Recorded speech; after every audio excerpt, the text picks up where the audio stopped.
സർവശക്തനാകുന്ന യേശുക്രിസ്തുവിൻ്റെ നാമത്തിൽ എൻ്റെ സ്നേഹവന്ദനം ഈ അവസരത്തിൽ അറിയിക്കട്ടെ. ദൈവം തൻ്റെ മക്കൾക്ക് അവകാശങ്ങൾ, അധികാരങ്ങൾ, പദവികൾ, അങ്ങനെ അനേക തരത്തിലുള്ള അനുഗ്രഹങ്ങൾ ദാനമായി നൽകിയിട്ടുണ്ട്. എന്നാൽ പലപ്പോഴും അറിയേണ്ടുന്നവണ്ണം അറിയുവാൻ, ദൈവസാന്നിധ്യം ഗ്രഹിക്കേണ്ടുന്നവണ്ണം ഗ്രഹിക്കുവാൻ, ദൈവമക്കളെന്ന നിലയിൽ ദൈവത്തിൻ്റെ പദവികൾ, തൻ്റെതാകുന്ന അനുഗ്രഹങ്ങൾ മനസ്സിലാക്കുവാൻ പലപ്പോഴും കഴിയാത്തവരായി ഞാനും നിങ്ങളും തീരാറുണ്ട്. എന്നാൽ പല സമയങ്ങളിലും അത് നിമിത്തം നമ്മുടെ ജീവിത സാഹചര്യങ്ങൾ പിന്മാറ്റത്തിലും തകർച്ചയിലും പോകാറുണ്ട്. എന്നാൽ ഇവിടെ ഞാൻ അല്പസമയം ചിന്തിപ്പാൻ ആഗ്രഹിക്കുന്നത് റോമാലേഖനം 8-ാം അധ്യായം അതിൻ്റെ 31-ാം വാക്യമാണ്. ദൈവം അനുകൂലമെങ്കിൽ പ്രതികൂലം ആർ. നമ്മുടെ ജീവിതത്തിൽ നാം തിരിച്ചറിയേണ്ടുന്ന ഏറ്റവും പ്രധാനപ്പെട്ട ഒരു സത്യമാണ്, ദൈവം നമുക്ക് അനുകൂലമെങ്കിൽ പ്രതികൂലമായി നിൽക്കുവാൻ കഴിയുന്ന ശക്തി ഏതാണ്?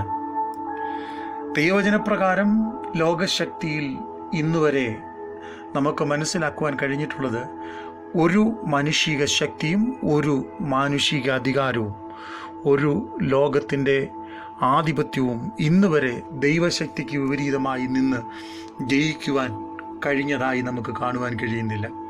ദൈവവചനത്തിൻ്റെ ആദ്യം മുതൽ അവസാനം വരെ നാം പഠിക്കുമ്പോൾ ശക്തന്മാരാകുന്ന രാജാക്കന്മാർ, ഉന്നതന്മാരാകുന്ന ഭരണാധികാരികൾ, വലിയവരാകുന്ന ലോകാധിപത്യങ്ങൾ, ബുദ്ധിരാക്ഷസന്മാർ എന്നുവേണ്ട ലോകത്തിലെ തന്ത്രശാലികളാകുന്ന അനേകർ ദൈവ സാന്നിധ്യത്തിനും ദൈവിക അധികാരത്തിനുമെതിരെ നിലനിൽക്കുമ്പോൾ അവരൊക്കെ തകർന്നു വീഴുന്നതും പരാജയമായി തീരുന്നതും നമുക്ക് കാണുവാൻ കഴിയുന്നുണ്ട്. നമുക്ക് ഇവിടെ ചിന്തിപ്പാൻ ആഗ്രഹിക്കുന്നത്, ദൈവം അനുകൂലമായി നമ്മുടെ ജീവിതത്തിലായിരിക്കുമ്പോൾ ദൈവം നമ്മുടെ ജീവിതത്തിൽ അധികാരവും ശക്തിയും കഴിവും അതാത് സമയങ്ങളിൽ നൽകി തരുന്നു എന്ന് ദൈവവചനത്തിൽ നമുക്ക് കാണുവാൻ കഴിയും. പ്രധാനമായി നാം മനസ്സിലാക്കേണ്ടുന്നത്, ദൈവ സാന്നിധ്യം നമ്മളുടെ പ്രശ്നങ്ങളുടെ നടുവിൽ നമുക്ക് ജയിപ്പാൻ പര്യാപ്തമാണെന്ന് നാം മറന്നു പോകരുത്. റോമാലേഖനം 8-ാം അധ്യായം അതിൻ്റെ 38-ാം വാക്യം വായിക്കുമ്പോൾ, ഞാൻ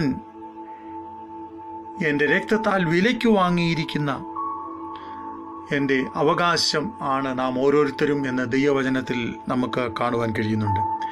യോബിൻ്റെ പുസ്തകം 28-ാം അധ്യായം അതിൻ്റെ 28-ാം വാക്യം വായിക്കുമ്പോൾ, കർത്താവിനോടുള്ള ഭക്തി തന്നെ ജ്ഞാനം, ദോഷം അകന്ന് നടക്കുന്നത് വിവേകം എന്ന് ഞാൻ മനുഷ്യനോട് അരുളി ചെയ്യുന്നു. അപ്പോൾ നമ്മുടെ ജീവിതത്തിൽ വ്യക്തമായി പ്രതിസന്ധികളും ദുഃഖങ്ങളും സങ്കീർണമാകുന്ന സാഹചര്യങ്ങളും നിലനിൽക്കുമ്പോൾ ദൈവവചനം വ്യക്തമായി പഠിപ്പിക്കുന്നത് എന്തെന്ന് ചോദിച്ചാൽ, ദോഷമകന്ന് ദൈവസന്നിധിയിൽ ഭക്തിയോടെ നടക്കുന്നത് തന്നെ വിവേകം എന്ന് ഞാൻ മനുഷ്യനോട് അരുളി ചെയ്യുന്നു. പിന്നെയും പുറപ്പാട് പുസ്തകം 33-ാം അധ്യായം അതിൻ്റെ 14-ാം വാക്യം വായിക്കുമ്പോൾ ഇങ്ങനെ നമുക്ക് കാണുവാൻ കഴിയുന്നു, എൻ്റെ സാന്നിധ്യം നിങ്ങളോടൊപ്പം ഉണ്ട്, ഞാൻ നിങ്ങൾക്ക് സ്വസ്ഥത നൽകിത്തരും എന്ന് നമുക്ക് കാണുവാൻ കഴിയുന്നു. അപ്പോൾ ദൈവ സാന്നിധ്യം ഒരുവൻ്റെ ജീവിതത്തിൽ ഉണ്ടാകുമ്പോൾ അലഞ്ഞ് തകർന്ന് ക്ഷീണിച്ച് നിലനിൽക്കുന്ന മനസ്സിന് സ്വസ്ഥത നൽകി തരുവാൻ പര്യാപ്തമാണ്. പലപ്പോഴും ചെറുതും വലുതുമാകുന്ന നിസാര വിഷയങ്ങളുടെ മുമ്പിൽ സ്വസ്ഥതയില്ലാത്തവരായി, രാത്രിയിൽ ഉറങ്ങുവാൻ കഴിയാത്തവരായി, മരുന്ന് ഉപയോഗിച്ച് ഉറങ്ങുന്നവരായി, അല്ലെങ്കിൽ മയക്കുമരുന്നിനും മറ്റ് എന്തെങ്കിലുമുള്ള ലോകമോഹങ്ങൾക്കൊക്കെ അടിമകളായി തീരുന്ന മനുഷ്യരെയാണ് ലോകത്തിൽ നമുക്ക് കാണുവാൻ കഴിയുന്നത്. എന്നാൽ യേശുക്രിസ്തു പറയുന്നു, ഞാൻ എൻ്റെ സമാധാനം നിങ്ങൾക്ക് നൽകി തരുന്നു. മാത്രമല്ല, ദൈവം നമ്മൾക്ക് സ്വസ്ഥത നൽകുന്ന ദൈവമാണ്. അതുകൊണ്ട് നമ്മുടെ ജീവിത സാഹചര്യങ്ങളിൽ, അവസ്ഥകളിൽ ദൈവം നമുക്ക് അനുകൂലമായിരിക്കുമ്പോൾ വ്യക്തമായി നാം ഗ്രഹിച്ചറിയേണ്ടുന്ന പ്രധാന വിഷയം എന്തെന്ന് ചോദിച്ചാൽ, 1, ദൈവം നമുക്ക് സ്വസ്ഥത നൽകും. 2, ദൈവം നമ്മളെ സമാധാനിപ്പിക്കും. 3, ദൈവം അനുകൂലമെങ്കിൽ പ്രതികൂലമായി കരങ്ങൾ ഉയർത്തുവാൻ ഒരു ശക്തിക്കും കഴിയുകയില്ല. ഇങ്ങനെയാണ് നമുക്ക് കാണുവാൻ കഴിയുന്നത്. സകല വാഴ്ചകളെയും അധികാരങ്ങളെയും ശത്രുവിൻ്റെ സകല ആയുധങ്ങളെയും കാൽവറിയിൽ യേശു തകർത്തു.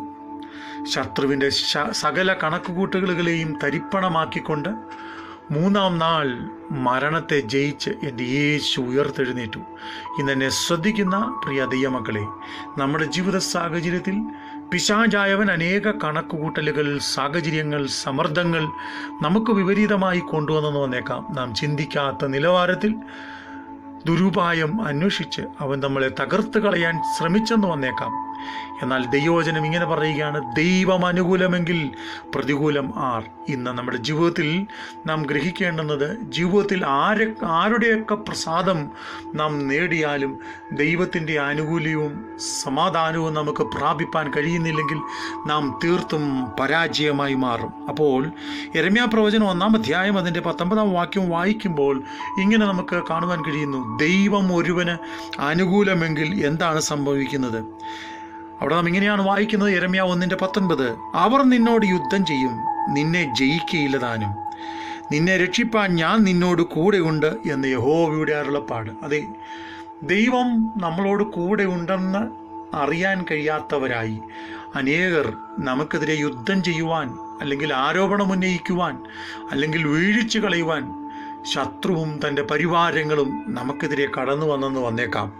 എന്നാൽ യെരമ്യാ 1:19 ഇങ്ങനെയാണ് പറയുന്നത്, അവർ നിന്നോട് യുദ്ധം ചെയ്യും, നിന്നെ ജയിക്കയില്ല താനും. ഇന്നെന്നെ ശ്രദ്ധിക്കുന്ന സകല പ്രിയപ്പെട്ടവരുമേ, അവർ നിന്നോട് യുദ്ധം ചെയ്യും, നിന്നെ ജയിക്കയില്ല താനും.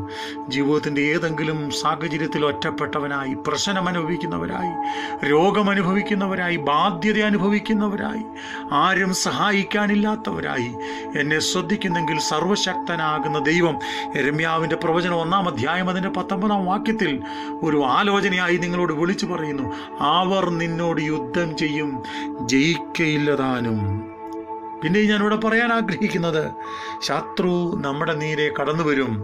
എന്നാൽ ശത്രു കടന്നു വരുമ്പോൾ അവൻ നമ്മുടെ മുമ്പിൽ നിന്ന് പരാജയമായി പോകും. എങ്ങനെയാണ് പരാജയമാകുന്നത്? 110-ാം സങ്കീർത്തനം അതിൻ്റെ 1-ാം വാക്യം വായിക്കുമ്പോൾ അവിടെ നമുക്ക് കാണുവാൻ കഴിയുന്നത്, ശത്രു നിന്റെ പാദപീഠമാക്കുവോളം നാം എന്ത് ചെയ്യണം?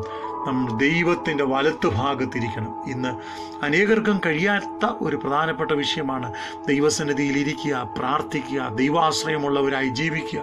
ഇതൊക്കെ പലപ്പോഴും നമുക്ക് കഴിയാതെ പോകുന്നു. എന്നാൽ ശത്രു നമ്മളുടെ പാദപീഠമാകണമെങ്കിൽ, ശത്രു നമ്മളെ തോൽപ്പിക്കാതിരിക്കണമെങ്കിൽ നാം എന്ത് ചെയ്യണം? ദൈവത്തിൻ്റെ പാദപീഠത്തിൽ ദൈവാശ്രയത്തോടെ, ദൈവശക്തിയോടെ നാം കാത്തിരിക്കുന്നവരായി തീരേണ്ടിയിരിക്കുന്നു. അപ്രകാരം ദൈവസന്നിധിയിൽ താണിരിക്കുമെങ്കിൽ ഒരു പ്രശ്നത്തിനും, ഒരു അന്ധകാരാധിപത്യത്തിനും, ഒരു ശത്രുവിൻ്റെ കടന്നുകയറ്റങ്ങൾക്കും നമ്മളെ ജയിക്കാൻ കഴിയുകയില്ല.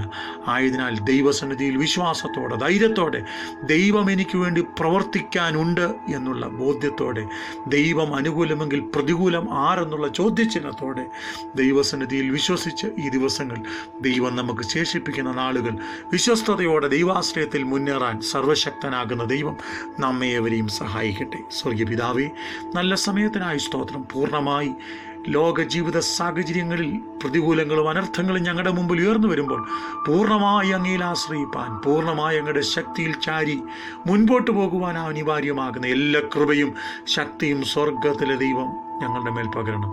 ഏതെങ്കിലും ജീവിത സാഹചര്യത്തിൽ സമ്മർദ്ദങ്ങളോ പ്രതികൂലങ്ങളോ അനർത്ഥങ്ങളോ ആപത്തുകളോ ഞങ്ങളെ ബാധിക്കുന്നെങ്കിൽ അതിൻ്റെ മേൽ ജയമെടുപ്പാൻ ആവശ്യമായ ദൈവിക അധികാരവും ബലവും സ്വർഗത്തിലെ ദൈവം ഞങ്ങളുടെ മേൽ പകരണം. ദൈവകരങ്ങളിൽ ഏൽപ്പിക്കുന്നു, യേശുവിൻ നാമത്തിൽ തന്നെ. ആമേൻ, ആമേൻ.